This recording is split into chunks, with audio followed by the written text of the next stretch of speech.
मैं प्रेमजीत प्रकाश थॉमस राज क्लासेस की तरफ से आप सभी का हार्दिक अभिनंदन करता हूं। आज हिस्ट्री का 27वां पार्ट लेकर आए हैं, जिसमें बताने जा रहे हैं शेरशाह सूरी। शेरशाह सूरी के बारे में वीडियो अच्छा लगेगा तो लाइक कीजिएगा, शेयर कीजिएगा, सब्सक्राइब कीजिएगा। शेरशाह सूरी 1540 और 1545 ईस्वी में, शेरशाह सूरी 1540 से 1545 ईस्वी में इसका कार्यकाल रहता है। शेरशाह हसन खान सासाराम बिहार के जमींदार के पुत्र था और इसका असली नाम फरीद खान था। शेरशाह हसन खान सासाराम बिहार के जमींदार का पुत्र था, इसका असली नाम फरीद खान था। कन्नौज के युद्ध। कन्नौज के युद्ध कब होते हैं? कन्नौज के युद्ध 1540 ईस्वी में विजय होने के बाद फरीद खान शेरशाह की उपाधि धारण करते हैं। कन्नौज के युद्ध कब होता है? फरीद खान शेरशाह की उपाधि धारण किए। फरीद खान किसकी उपाधि? शेरशाह। कन्नौज का युद्ध 1540 में होता है से हुमायूं और शेरशाह के बीच, जिसमें हुमायूं की विजयी हो जाती है। शेरशाह की उसने पुराने सिक्के की जगह शुद्ध सोने की चांदी के सिक्के जारी किए थे। शेरशाह जब्ती प्रणाली क्वेश्चन पूछेगा, जब्ती प्रणाली की शुरुआत किसने की? शेरशाह ने। इसके अंतर्गत लगान की निर्धारित भूमि माप को आधार पर किया जाता था। उसने रुपया का प्रचलन शुरू किया। रुपया का प्रचलन किसने शुरू किया था? शेरशाह ने। 178 ग्रेन चांदी का होता था। रुपया कितना होता? 178 ग्रेन चांदी का होता था। ये क्वेश्चन बहुत बार पूछते हैं, बच्चा को याद नहीं रहता कि मतलब 178 ग्रेन चांदी का उपयोग किसने किया था? शेरशाह ने। रुपया का प्रचलन किया था। शेरशाह दिल्ली के पुराने किले के निर्माण करवाया। शेरशाह दिल्ली के पुराने किला का निर्माण किसने करवाया? शेरशाह ने। किले के अंदर किला एक कूहना मस्जिद का निर्माण शेरशाह ने करते हैं। मलिक मोहम्मद जैसी ने पद्मावत की रचना शेरशाह के शासनकाल में की। क्वेश्चन पूछेगा, पद्मावत की रचना मलिक मोहम्मद जैसी ने किया था किसके शासनकाल में? बोलेगा शेरशाह के शासनकाल में। शेरशाह ने सड़क ए आजम ग्रांड ट्रक रोड का निर्माण करवाया, जिसे सोनार गांव से पेशावर तक चाहिए। सोनार गांव से लेकर, एक सोनार गांव था, वहां से लेके पेशावर तक की जाती है। ग्रांड ट्रक रोड का निर्माण शेरशाह सूरी करते हैं। ग्रांड ट्रक सड़क ए आजम के नाम से भी यह जाने जाते हैं। कलिंजर के अभियान के दौरान तोप फटने के से शेरशाह सूरी का मृत्यु हो जाती है। कलिंजर के विजय अभियान के बाद तो फट जाते हैं, जिसमें शेरशाह सूरी का मृत्यु हो जाते हैं। शेरशाह का मकबरा बिहार में स्थित है। शेरशाह का मकबरा कहाँ स्थित है? बिहार में स्थित। शेरशाह के बाद मुगल साम्राज्य अकबर का शासन होता है। अकबर का शासन 1556 से लेके 1605 ईस्वी तक चलता है। अकबर का शासनकाल पूछेगा तो बोलेगा 1556 ईस्वी से लेके 1605 ईस्वी तक अकबर का शासन चलता है मुगल वंश में। इसका पूरा नाम था अबुल फतह जलाउद्दीन मोहम्मद अकबर। बहुत बड़ा नाम है, अबुल फतह जलाउद्दीन मोहम्मद अकबर। अकबर का पूरा नाम पूछेगा तो ये याद रख लीजिए, अब्दुल फतह जलाउद्दीन मोहम्मद अकबर।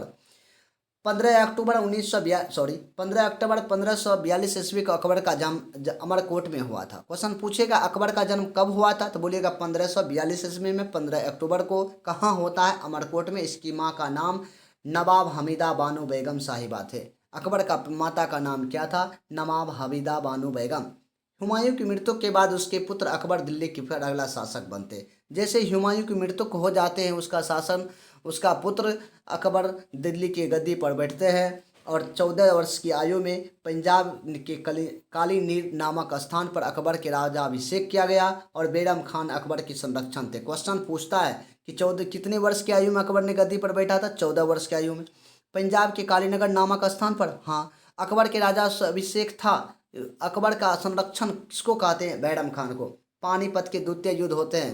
पानीपत के द्वितीय युद्ध नवंबर 1556 ईस्वी में होता है। बैरम खान के नेतृत्व में मुगल सेना हेमू के द्वारा बैरम खान और हेमू के बीच वाली अफगान सेना से पराजित हो जाते हैं। बैरम खान के नेतृत्व वाली मुगल सेना ने हेमू के नेतृत्व वाली अफगान सेना से पराजित हो, बैरम खान की हार हो जाती है। 1556 ईस्वी में जो पानीपत का द्वितीय युद्ध होता है, जिसमें बैरम खान और हेमू।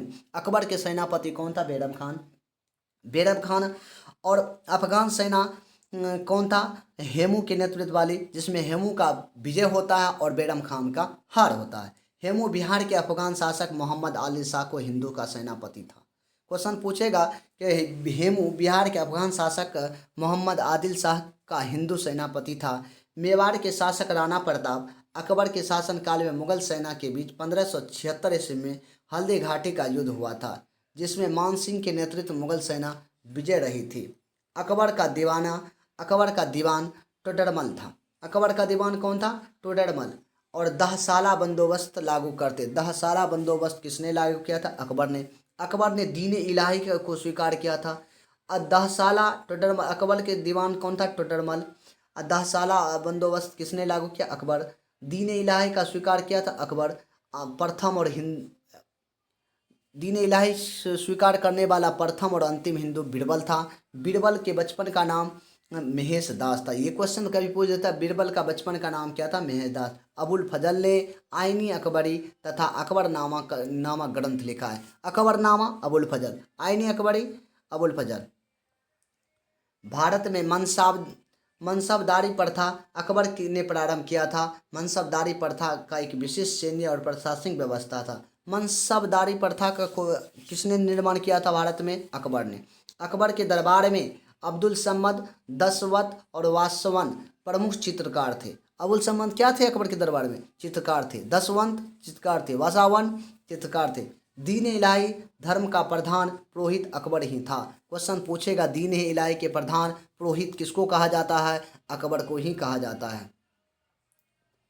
अकबर के शासनकाल के दौरान आगरा किला, बुलंद दरवाजा, आगरा किला किसके शासन? अकबर में। बुलंद दरवाजा अकबर में। फतेहपुर सीकरी अकबर के शासन। हुमायूं का मकबरा अकबर के शासनकाल में। इलाहाबाद के किला अकबर के शासन में। लाहौर का किला अकबर से। सिकंदरा में उसका खुद का मकबरा समेत वास्तुशिल्प कृतियों का निर्माण भी किया। चित्तौड़ विजय के याद में अकबर ने फतेहपुर सीकरी को बुलंद दरवाजा का निर्माण फतेहपुर सीकरी में एक बुलंद दरवाजा का निर्माण करते। बुलंद दरवाजा कहाँ है? फतेहपुर सीकरी में। किसने निर्माण किया था? अकबर ने। किस विजय के याद में? चित्तौड़ विजय के याद में। अकबर ने 1562 ईस्वी में महेश दास प्रथा का प्रारंभ कब किया था? दास प्रथा को खत्म करते हैं 1362 में, 1562 में। 1363 में तीर्थ यात्रा कर तथा 1564 में जजिया कर को समाप्त कर देते। दास प्रथा को खत्म करते हैं 1562, तीर्थ यात्रा कर पर 1563, 1564 में जजिया कर खत्म। ये भी है, इसको नोट करके याद कीजिएगा। अकबर के दरबार में नवरत्न थे। ये याद रखना, कभी कभी पूछ देते नवरत्न कौन थे और कौन नहीं थे। बीरबल था, अबुल फजल था, मानसिंह था। बीरबल, अबुल फजल, मानसिंह। भगवान दास था और तानसेन था। फेजी था, अब्दुल रहीम खान खाना, मुल्ला दो प्याजा, टोडरमल। देखिए, तानसेन, फेजी, अब्दुल रहीम खान खाना, मुल्ला दो प्याजा, टोडरमल, अब बीरबल, अबुल फजल, मानसिंह, भगवान दास, ये 9 नवरत्न थे, रहा करते थे। इससे बहुत क्वेश्चन पूछता है, इसको याद कर लीजिएगा। अकबर के नवरत्न को कभी पूछता है कि कौन नहीं थे इनमें से, निम्नलिखित में कौन अकबर के दरबार में नहीं थे, नवरत्न नहीं थे, कौन थे, ये पूछ देते। इससे बार बार क्वेश्चन पूछते जाते हैं। वीडियो अच्छा लगा होगा तो लाइक कीजिएगा, शेयर कीजिएगा। जय हिंद, जय भारत।